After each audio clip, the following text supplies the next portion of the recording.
No nii, tere Airsofti sõbrad! Oleme täna metsa tulnud selleks, et proovida, kuidas laseb Polarstar esimest korda. Nagu näha, siis on pikk receiver kaasas, standard lühike summutiga versioon praegu küljes, väike kronograaf, et mõõta kiirusi, seljakott, kus on balloon sees, vajalikud rakmed ja salved, et laskmist sooritada, ning sihtmärk mõõdetud 50 meetri peale. Sihtmärgi suurus on meeter korda 80 sentimeetrit. Siin on siis Tasmanian Tigeri väike siljakott, kus mul on hetkel pakitud 2 ballooni. Üks siis põhibaloon ja teine siin sees on varubaloon, et nad omavahel kokku ei käiks. Keerame surve peale. Paneme lühikese toruga 110 PSI-d, mis on see kiirus, mis annab kiiruseks lühikese toruga mul praegu täpselt sinna 120 meetrit sekundis 0,2 grammiga mõõdetuna. Nii, paigas. Alt servast tuleb välja voolik, millel on siis kiirkinnitus.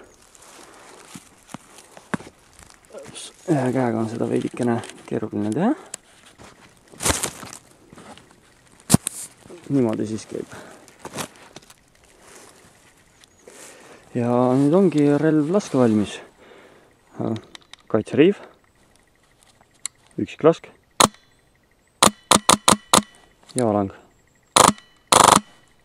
Nagu näete, siis üksiklasu päästiku pikkus on väga väike. Ja päästik on hästi konkreetne, mis on tänu siis mikrolülitile ja päästiku eelkäigule, mille ma olen reguleerinud hästi minimaalselt. Teeme ühe võrdluseks ilmasummutite laskmisega.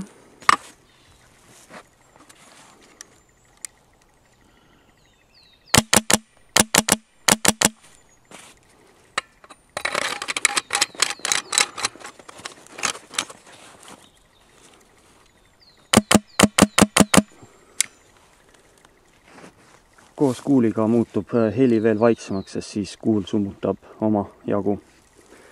Siin on siis teine receiver,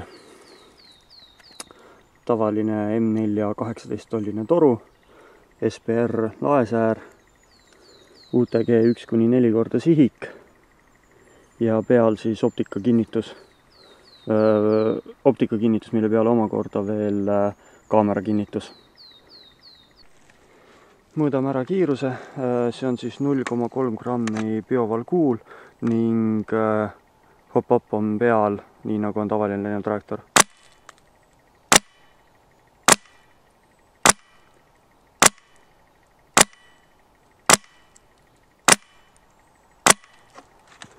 Ja proovime valangut ka korra.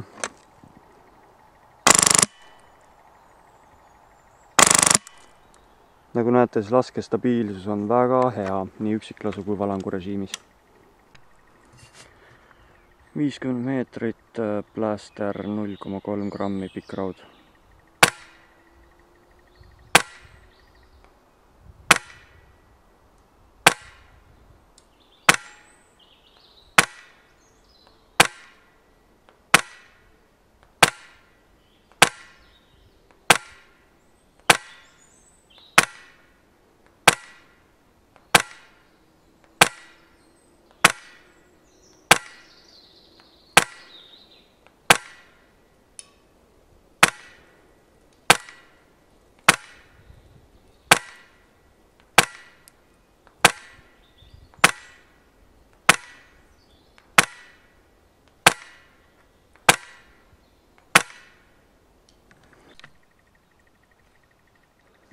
$50 meetrit, lühike raud, filmin kõrvalt, 110 PSI-d.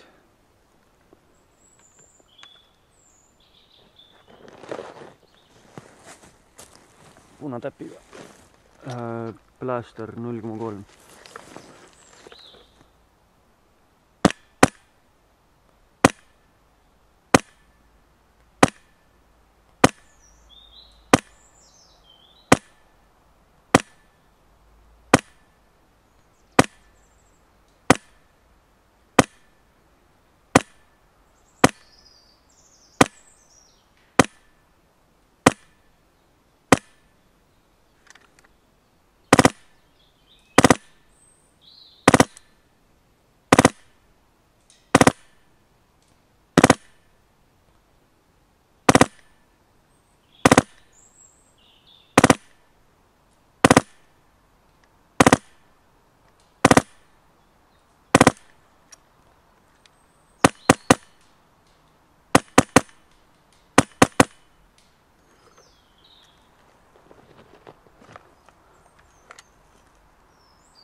hoppi natukene peale.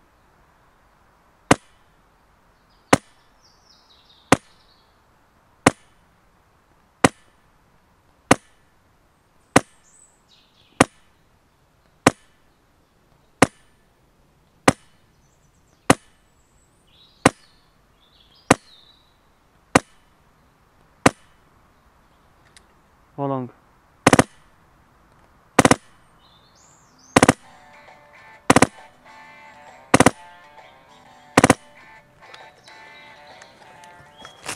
Nii, kaamera 50 meetri peal, ise liigun 15 meetrit tagasi.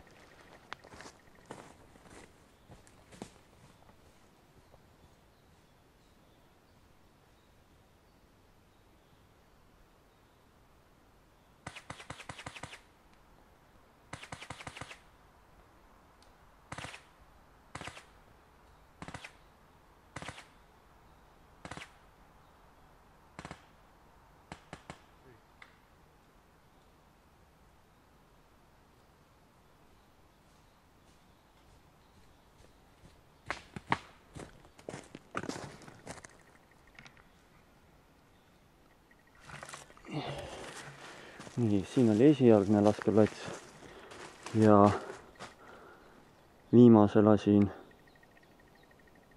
sealt. See on 55.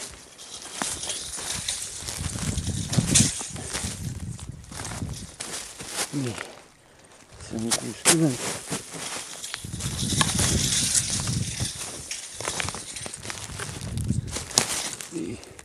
Ehk siis 65 meetrit.